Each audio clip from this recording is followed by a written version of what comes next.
Alright, so in this video I'm going to introduce you to the subject of linear algebra, and to do that I'm going to talk a little bit about vectors. So we should all be familiar with what vectors are. Let's say you have an xy plane. And then you have a specific point in space. So we will call that point x0 and let's call it y0. Now you know that in general, if you draw a line pointing from the origin to that point and then just draw it as an arrow, we call this a vector, and usually the notation we use for that vector is just some letter with some arrow at the top. Sometimes you might see it in textbooks as a bold lowercase letter, or sometimes it can even be an uppercase bold letter. But in general, we just represent it with some kind of squiggly line. And in the shorthand notation or handwriting, you might see it as a squiggly line on the bottom. So these are all different kinds of notations for a vector. So a vector is in essence a quantity that has a direction and a magnitude. That's what you would basically know from physics. But in terms of mathematics, a vector can have a much different meaning. So for example, we could easily represent this vector in terms of its components. So this vector in 2 dimensions is made of 2 components. So the first one is going to be x0. That's its horizontal component in the x direction. And then we have a vertical component in the y direction. And we can denote it by this angle brackets in the end. So it means that we have 2 components in here.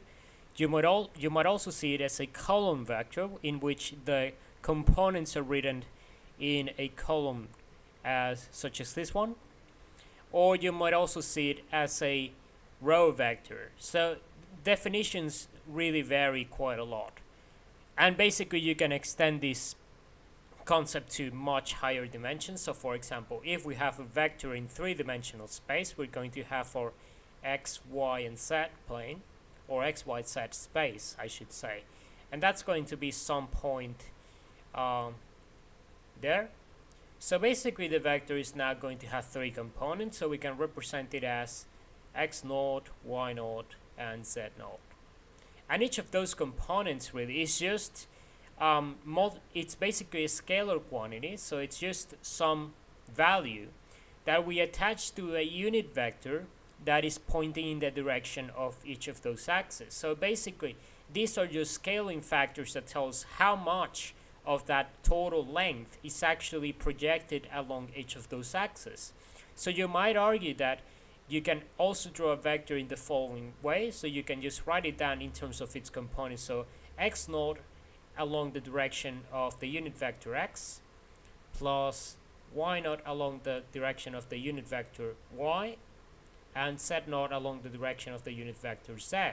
And each of these unit vectors are essentially just vectors that have unit length. So they will go from 0 to 1, and they will be pointing exactly in the direction of each of those axes. So by scaling each of those, you're essentially just projecting that vector onto each of those axes. So you're projecting a specific amount of that length. And we also know that if we want to find the magnitude of that vector, which is usually denoted by double bars on the sides, all we need to do is we take the square root of the scalar quantity squared. So we're just going to add them up. And this is just a variant, or is actually just exactly what the distance formula between 2 points is. The only difference is that the vector is pointing from the origin, which means that all of these are just going to start from there. So this is just an application of the distance formula between 2 points. That's going to give us the length or the magnitude of that vector. So all of this is very intuitive when you think about it in physical science, but linear algebra, what it does is it extends this concept far beyond the 3 dimensions. So in linear algebra, what you will usually find is that vectors are no longer defined as physical quantities, but rather mathematical objects that can have an infinite number of components. So let's say you have x0, actually I'm going to start numbering x0, x2, and you're going to have all the way to xn.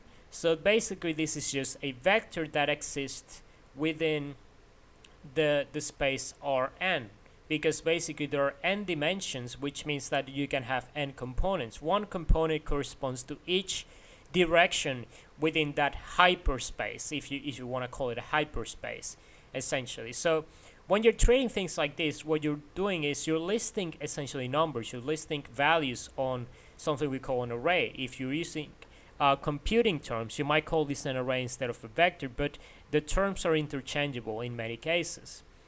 So this is basically what it is, and you know that if you add two vectors together, so let's have v1 plus v2, and let's say that each of them is a column vector. So let's have x1, x12, all the way to x1n, plus the other column vector, which is going to be 21, x22, all the way to x2n. So I'm using just the first number in the subscript, basically tells us which component of those is we're treating. And then basically what you're going to do is you're going to add each component of that. So you're going to have x11 plus x21, x12 plus x22, and then all the way down. So that's essentially the operation. Subtraction works the same way. Now, in linear algebra, you can actually represent a vector in terms of either its column form or its row form. And then the way you do that is you can draw something on the top, which is a symbol called the transpose.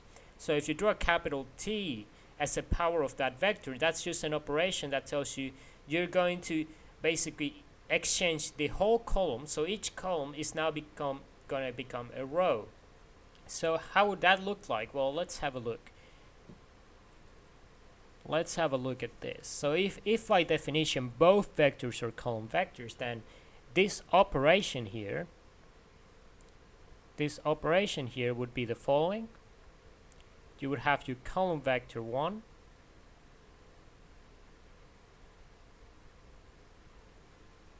and if you take the transpose of this, now you're going to turn it into a row. So that's going to be x21, x22, all the way to x2n. And now what is going to be the result from this operation? Well, essentially linear algebra tells you that because these matrices do not have the same dimensions, and that means that this here is a column and this here is a row. Obviously they don't have the same dimensions. There's not a 1-to-1 ratio here of components. So this means that this operation is not possible. You cannot simply add those components, because how would you go about it? You would add this entire row to this row, but then this row has nothing to be added to it. And you cannot just simply add one row to this, because what would that look like? You would have an entire row, so it wouldn't make sense, because this component is now part of another column. So where is that column here? That second column doesn't exist. So in the end, you cannot really have this kind of operation. The same way if I told you that I want to subtract both of these vectors, you cannot do that because they don't have the same dimensions. And this concept is basically expanded to something called a matrix. And a matrix is the main mathematical object that is used in linear algebra. So a matrix is just some kind of array of numbers. So you can have, let's say we have 1, 2, -1, 3, 0, 7, 1.1, 5, pi. This is what we call a matrix. Essentially, a matrix is an array of numbers, so it has both columns and rows, and it has a specific set of dimensions. So every matrix is going to be rectangular. It's going to have a set number of rows and columns. It doesn't need to be square, so it can have more columns than it can have rows, so that's completely plausible, but obviously that's going to limit how many operations you can perform with it. So let's say this is a matrix A, right? Let's say this is a matrix A, and now let's denote a matrix B by the following set of numbers. So 1, 2, -1, 2. Now, is it possible to perform the following operation? Well, let's count the number of dimensions that we have here. We have a 3 by 3 matrix, so we have 3 rows and 3 columns. And on this one, we have a 2 by 2 matrix, so that means that we have 2 rows and 2 columns. So can we actually perform this operation? Well, we cannot, because the matrix have different dimensions, so we cannot perform this operation in here. In fact, we cannot subtract them either. Now, This is just to give you an idea of what matrices are, but essentially why would you have an array of numbers like this? Why would you have a mathematical object? We know that a vector can represent coordinates or can represent a specific direction in space, but what does a matrix actually represent? Well, a matrix is useful for representing systems of equations. So just to give you an idea of what that looks like, I'm going to give you an example of how you would set up a matrix equation out of a system of equations. So let's have the following. Let's have three variables. So let's have x minus 2y plus 3z equals to some value. Let's have it 1. Then let's have 2x minus 0y minus z equals to 2. And then let's have 3x plus 5y plus 0z equals to minus 1.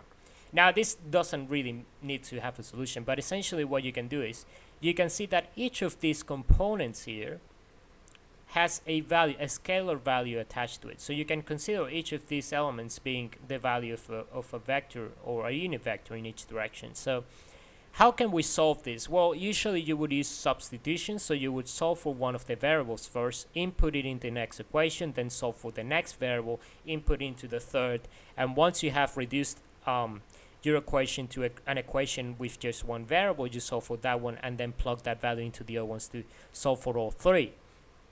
But there's a much more systematic way that linear algebra offers, and that is that you can rearrange this in terms of a column, so in terms of a matrix. So the matrix here is going to contain all these scalar quantities attached to the values. So this is going to be a 1, this is going to be a minus 2, and this is going to be a 3. Now here, if we do the same, we're going to have minus 1 and then 3, 5, 0. So this is the matrix that contains all those values there.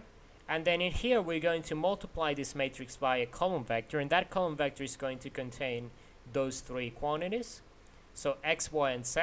And what this basically is telling you is that when you multiply this row by this column, so essentially you're going to multiply this element by this element, and then this element by this one, and then this one by this one, what you're going to get is this equation back. You're going to get this back. So this is just a way to reduce that into this form. And we will talk about matrix multiplication in the next video, but for now, just to show you what a matrix might be used for, and this is one of the main uses of matrices and linear algebra, is just to solve systems of equations. And then on the other side, we're going to have another column vector. So this column vector is going to have the solutions, or the right hand side. So that's going to be 1, 2, and minus 1. So how can we go about solving this? Well, we can think, oh, maybe if we divide the other side by this matrix, then we get the values of that. But we cannot. Matrix division is not something that is actually real. It doesn't exist. It's not an operation that exists. There's something else called an inversion of a matrix, which is what we will use. And this is something that we will talk about in a few videos later on. But just to give you the general idea behind linear algebra, this is essentially the kind of stuff that you will be doing. You get a system of equations, and just to point out, it can be a system of any types of linear equations, because remember, linear algebra refers to linear equations, which means that you couldn't possibly have something like this: 2x squared plus y to the power 3 equals to 0, and then something like sine of x minus y squared equals to 1. Like, you couldn't solve that method using linear algebra, because these are not these variables are not linear. These are not linear equations. So basically this is just limited to this. But you'll see that this has a lot of really nice applications, especially when it comes to solving problems that require this kind of setup. And in the next video, I'm going to be talking about more matrix operations, and I'm going to be introducing you to matrix multiplication, which is one of the key things that we need to know about when it comes to solving systems of linear equations using this method.